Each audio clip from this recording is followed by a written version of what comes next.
Na década de 70, as principais montadoras do Japão estavam lançando seus esportivos. A Toyota com seu 2000 GT, o Nissan se gabava com o Fire Z e o GT-R. A Mazda lançava o seu RX-2. A Mitsubishi não poderia perder essa onda dos esportivos.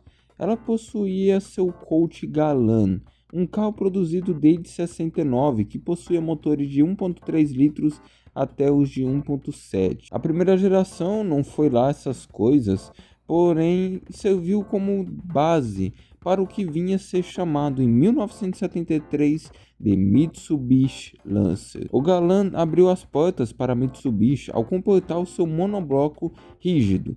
O Lancer, além de trazer essa novidade, trazia na versão esportiva um motor de 1.6 litros que rendia 100 cavalos. Chamado de 1600 GSR, possuía volante ajustável e coluna de direção deformável.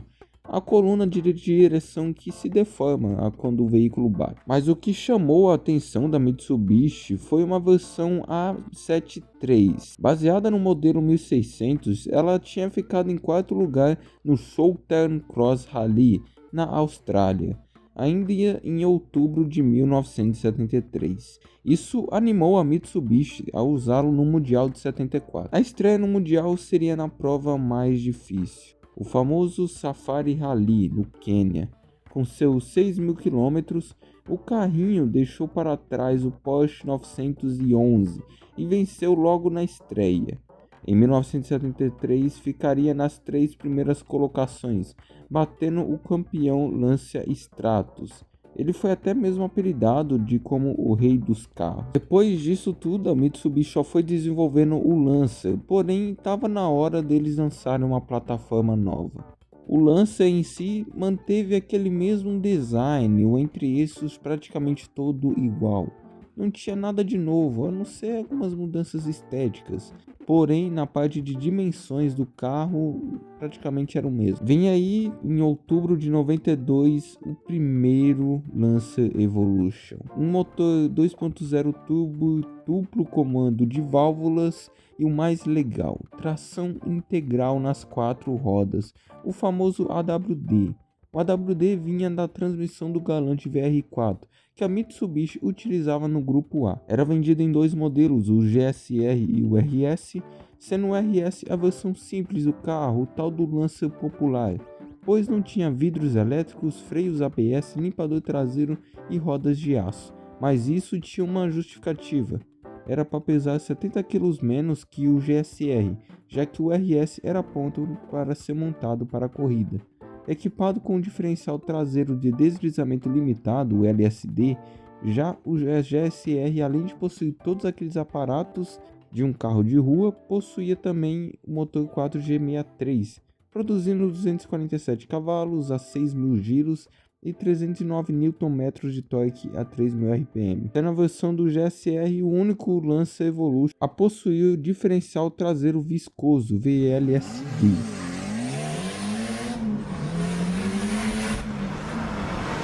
Evo 2. Ele seria mais uma atualização do seu irmão mais velho, melhorias no manuseio, o entre-eixo ficou 10 mm maior, um aerofólio maior, um tanque de combustível de 50 litros e 9 pangarés a mais.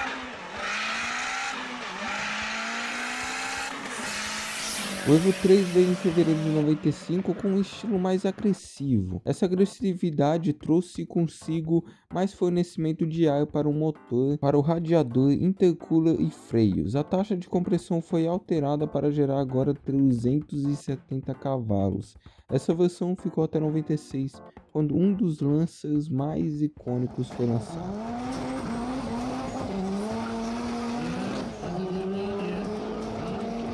O Evo 4. Eles literalmente giraram o motor e a transmissão em 180 graus para equilibrar melhor o peso e eliminar a direção de torque.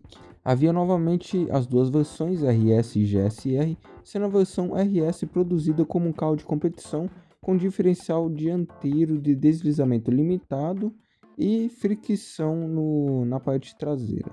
Ele também veio com uns assentos GLX e uma opção de rota de corrida OS de 15 ou 16 polegadas. O RS também tinha janelas de corda e ar-condicionado opcional em alguns modelos. e também algumas barras de suporte extra para fortalecer o chassi. Mas as mesmas versões compartilham o mesmo turbo twin scroll, que fez o motor agora render seus 280 cavalos a 6.500 giros e 330 Nm de torque a 4.000 RPM.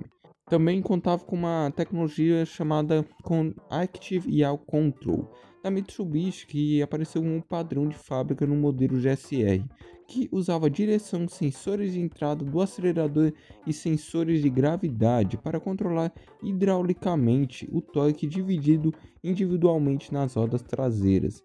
Como resultado, 10.000 Evos 4 produzidos, todos vendidos rapidamente. Além da parte mecânica, também houve um redesenho, 2 grandes faróis de neblina e novas lanternas traseiras. A versão do RS não possui suporte de luz no porta-malas justamente para economia de peso. Na parte de transmissão, a versão RS possui uma transmissão encurtada, uma transmissão de rally de 5 velocidades, enquanto o GSR possui a tradicional 5 velocidades sem ser encurtada.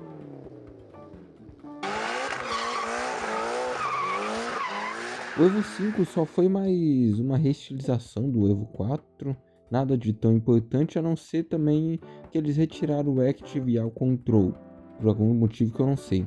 Porém, conseguiram vencer o Rally com o Lancer.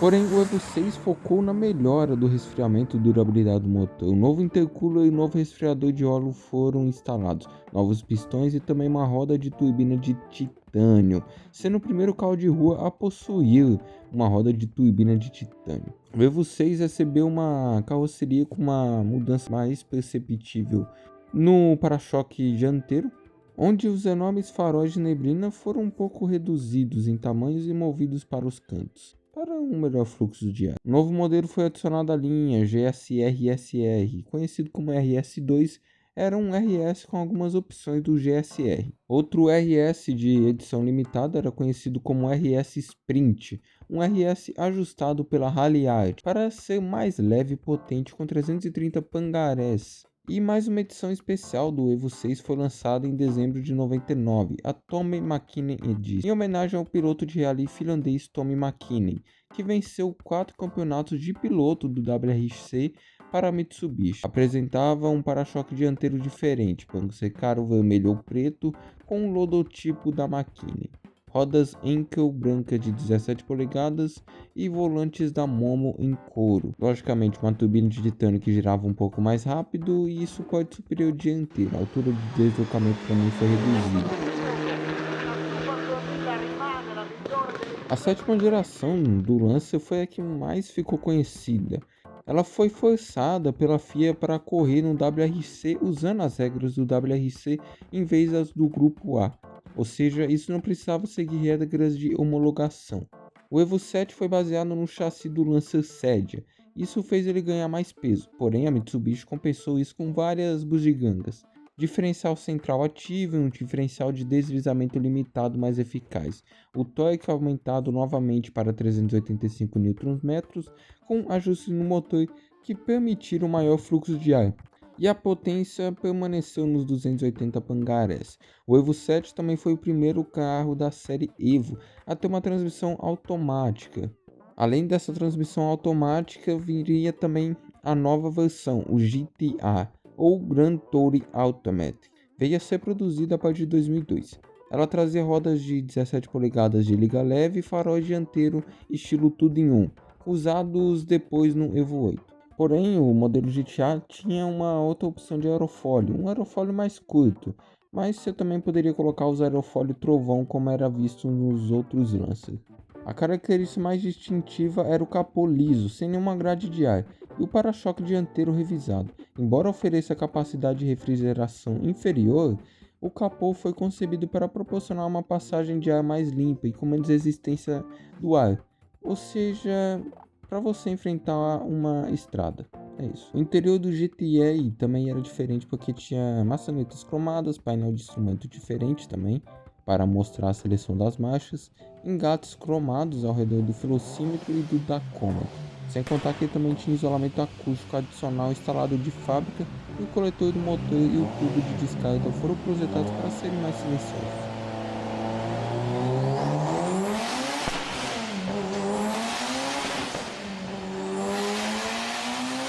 O Evo 8 acabou aparecendo em 2003, ostentando as suas rodas Encode de 17 polegadas. As vendas tiveram tanto sucesso nos Estados Unidos que em 2005 ele estava disponível em 4 versões. O modelo GSR padrão estava disponível no Japão, o modelo RS foi fornecido com caixa manual de 5 marchas e rodas padrão, sem componentes excedentes como luzes internas, vidros, portas elétricas e rádio. Porém, foi disponibilizado um pacote de acabamento SSL. Veio com teto solar montado e no porta-malas um subwoofer, juntamente também com assentos de couro. Todos esses níveis de acabamento também incluíam faróis cromados e caixas de lanterna traseira. E para completar, também viemos o MR. O MR veio com diferencial dianteiro de deslizamento limitado revisado, uma manopla de câmbio da própria MR que era em alumínio, freio de mão com alavanca de fibra de carbono e rodas BBS de 17 polegadas, um teto de alumínio e câmbio manual de 6 marchas. Além disso, as lanternas traseiras e os faróis do Evo MR exibiu uma nova caixa, sem contar também nos amortecedores da Bilstein, de resposta inteligente também para melhorar o manuseio. O painel do teto em alumínio e outras reduções do peso da carroceria acabaram também baixando o centro da gravidade do carro. E além disso, eles também colocaram tração eletrônica nas 4 rodas, em vez nas traseiras. Lembrando que na Europa, os modelos do Lancer são referidos como FQ e algum número. A gente teve o FQ 400 que foi produzido pela Halliard que rendia 411 cavalos. Porém, nessa versão a gente não tinha o GTA. As únicas versões que a gente tinha praticamente era o RS de 5 e 6 velocidades e o próprio GSR. Porém, o RS e o GSR possuíam também uma classe no MR, ou seja, tinha o RS-MR e o GSR-MR.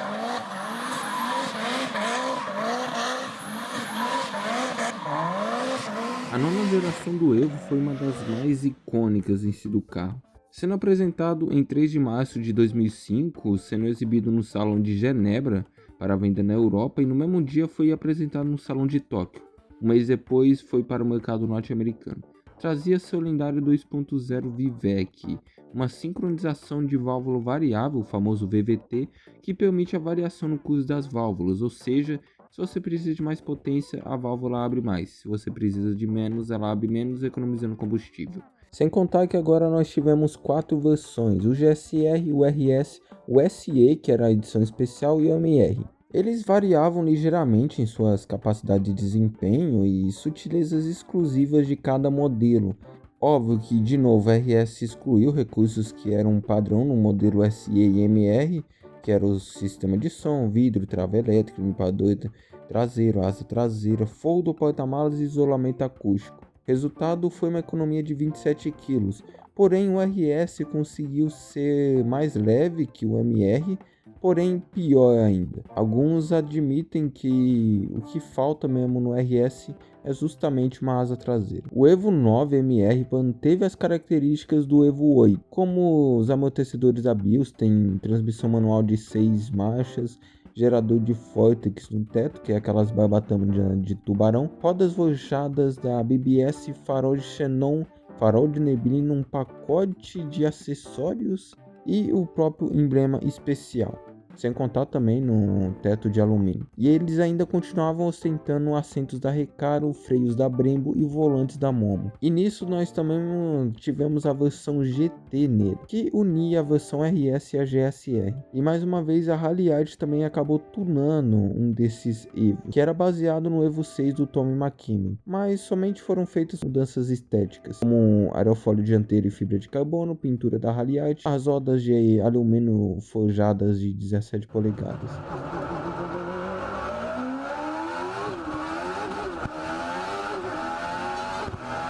Em 2005, a Mitsubishi apresentou a versão conceitual do Evo de última geração, chamado na época de Concept X no Salão de Tóquio e na América foi apelidado de Protótipo X.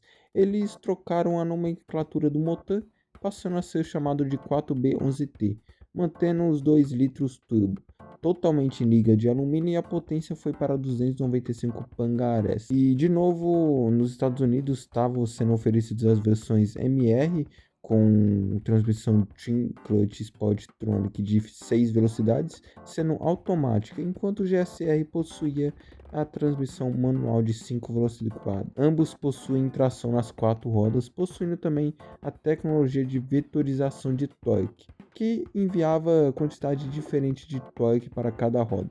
Em 2014 foi revelado que no próximo modelo de 2015 o Lancer 10 seria descontinuado. A Mitsubishi afirmou que iria concentrar seus esforços em carros elétricos e veículos crossover.